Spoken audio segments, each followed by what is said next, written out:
The old man's voice trembled as he spoke. Some things, my son, existed long before Adam ever walked the earth, beings of smokeless fire, cursed and proud. They are the jinn, and it was their arrogance that shaped the very idea of evil as we know it. His words echoed through the desert night, as the young traveler leaned closer, unaware that the story he was about to hear would forever change how he saw faith, fear, and the unseen. It was a night thick with silence in the heart of the Arabian desert. A lone traveler named Zayd, a historian searching for the roots of ancient myths, wandered toward a forgotten oasis known as Ubar, the lost city of the jinn. Legends whispered that this was where angels once descended, and where disobedient spirits roamed, still bound to their curse. Zayd wasn't a believer in the supernatural. His faith had long faded after years of unanswered prayers. He came here for knowledge, not belief. But fate, as it often does, had different plans.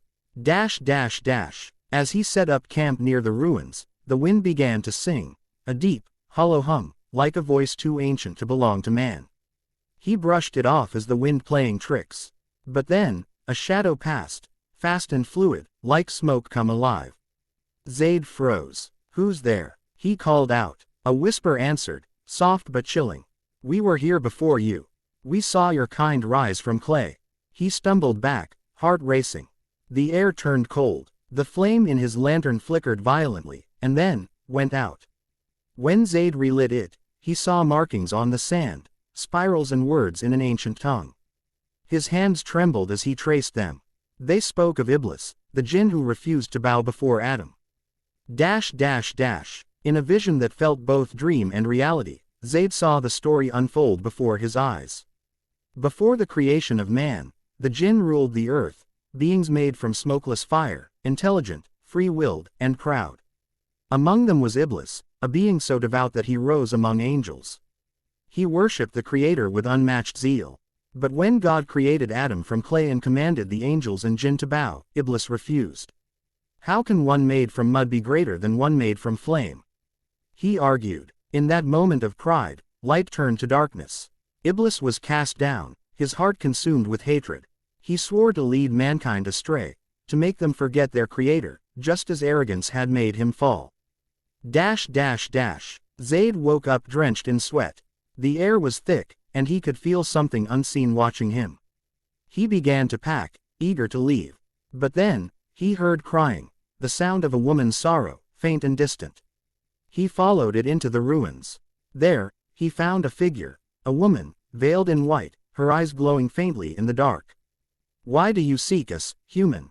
she whispered. Zayd's voice shook. "I wanted to know if you were real."